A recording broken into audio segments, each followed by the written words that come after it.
Faroeste responde. Faroeste responde. Responde. Olá, esse é mais um Faroeja Responde. Eu sou Alessandra Nicodemos, professora da Faculdade de Educação da UFRJ e integrante do colegiado do Faroeja. A proposta desse Faroeja é que a gente traga alguns informes e reflexões em torno do grupo de trabalho que foi instituído pela SME no final de junho e que tinha a intenção de pensar e refletir e construir protocolos e propostas para o retorno das escolas da rede municipal do Rio de Janeiro. O Faroeja tem assento nesse GT, através da minha participação e da professora Amanda Guerra, como suplente.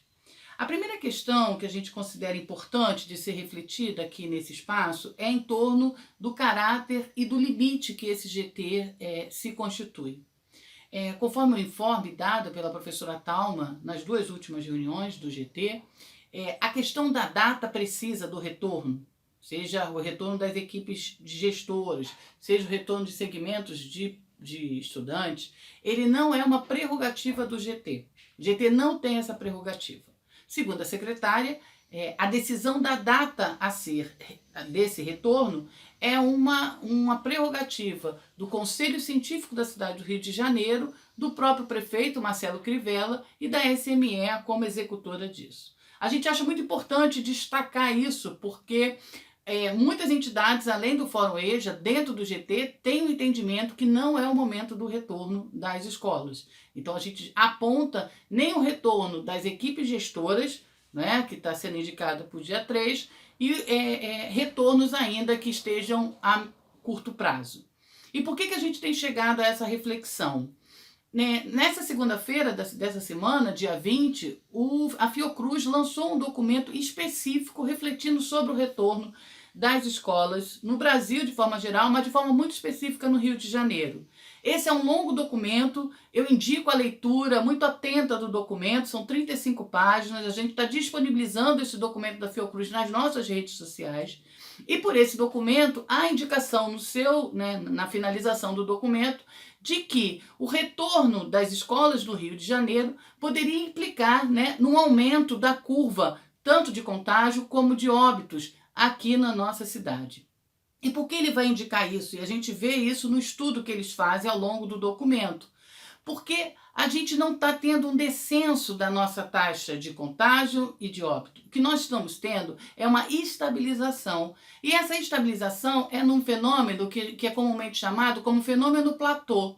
Isso significa que nós temos um número muito elevado ainda de contágio, muito elevado ainda de óbitos, e que a circulação das crianças, dos jovens e dos idosos que frequentam as escolas da rede municipal é um evento de grande monta, né? Porque a gente está falando de uma rede muito grande, mais de 1.500 escolas. Portanto, temos a clareza e estamos baseados nessa reflexão científica da Fiocruz que não é o momento do retorno. Então, a gente indica isso. A SME, ela indica que não existe ainda uma data fechada, mas que essa data pode ser decidida a qualquer momento. E isso muito nos preocupa. Uma outra coisa que foi dita na última reunião, a partir de questionamentos que a gente fez, diz diretamente a educação de jovens e adultos. Por quê? Os primeiros setores a retornar, segundo a fala da professora Thalma, seria o 9º ano, né? As turmas de aceleração e terminalidade e a terminalidade do PEJA. Então, isso muito nos preocupa no sentido de que esse sujeito que frequenta a educação de jovens e adultos, ele tem suas especificidades. Ele é o idoso, né? Ele é o jovem trabalhador precarizado que tem circulado pela cidade impedido de fazer o isolamento. Então, são muitas questões para a gente refletir. Então fica essa discussão e essa preocupação de que um dos primeiros grupos a retornar serão essas etapas da educação de jovens e adultos. E aí isso só reforça o entendimento que nós temos dentro do GT, junto com outras entidades, que não é o momento desse retorno. Uma outra questão que se coloca muito evidente nas discussões do GT é um questionamento que nós temos feito sobre as licitações e as compras que serão necessárias para esse retorno.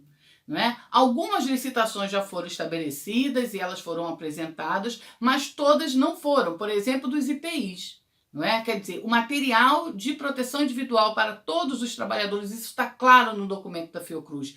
Todos os trabalhadores, isso implica nos professores, né, nos funcionários das escolas, ou seja, todos vão precisar desse IPI. Então, cadê o empenho disso? A questão do álcool gel, a questão, por exemplo, das obras que serão necessárias nas escolas, porque, por exemplo, as janelas precisam estar arejadas e abertas. E a gente tem escolas com climatização e que a gente vai ter que fazer obras. Por exemplo, escolas onde o banheiro tem problema de descarga, tem problema de água, né? O próprio bebedouro. Existe um relatório do Tribunal de Contas do município que aponta inúmeros problemas estruturais na rede municipal do Rio de Janeiro. Problemas esses que não foram sanados antes da pandemia. Então a gente fica pensando, se aposta no retorno, não é? Aligeirado das escolas, numa realidade que já não era ideal e que se torna muito mais precária. Além de que essas escolas ficaram fechadas durante muito tempo. Então, as condições de infraestrutura, elas vão necessitar ainda mais de empenho. E não é só empenho da secretaria, mas recursos. Que recursos serão usados para isso, não é? A gente tem apontado, né, dificuldades da prefeitura nas suas contas, né, na dificuldade de compra de muitos produtos, e a gente está pensando nesse retorno talvez precipitado, como nós avaliamos, na ampliação dos gastos da prefeitura. Então, a gente tem pressionado muito no sentido de que só é possível voltar às escolas que vão ter condições de abrir, aquelas que vão passar por obras, aquelas que vão receber os IPIs. Então, isso é uma outra reflexão que a gente tem feito e é importante a gente dar esse informe, porque eu acho que a comunidade escolar, seus professores, os pais de alunos precisam estar atentos a isso. Não é possível a gente retornar sem essa estrutura. E nos parece que a secretária e a SME ainda terá muitos esforços para conseguir esses recursos e garantir essa volta segura. Por último, a gente gostaria de estar fazendo uma reflexão sobre essa questão pedagógica desse processo da pandemia. A gente precisa reconhecer que a gente vive a maior crise, né, da nossa geração. Então não é possível achar que a gente pode simplesmente levar a vida em normalidade. Ou esse discurso, por exemplo, o comércio voltou, as escolas precisam voltar. Não, a gente precisa efetivamente pensar como estão as questões emocionais dos estudantes, as questões sociais e econômicas dos estudantes, por exemplo, da educação de jovens e adultos e principalmente dos seus profissionais.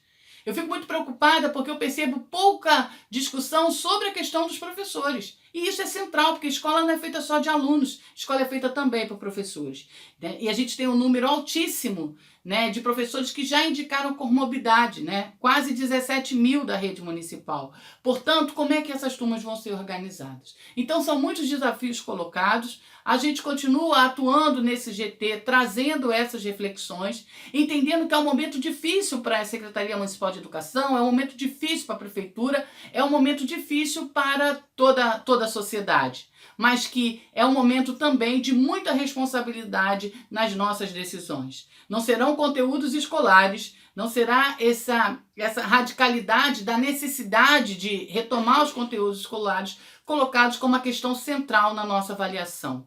Né? Muito mais importante é preservar vidas e por isso nós indicamos que as aulas não retornem. Conforme o andamento dos trabalhos do GT, a gente pode retornar aqui com outras reflexões. Muito obrigado. Educação de jovens e adultos é direito, fora o EJA é resistência.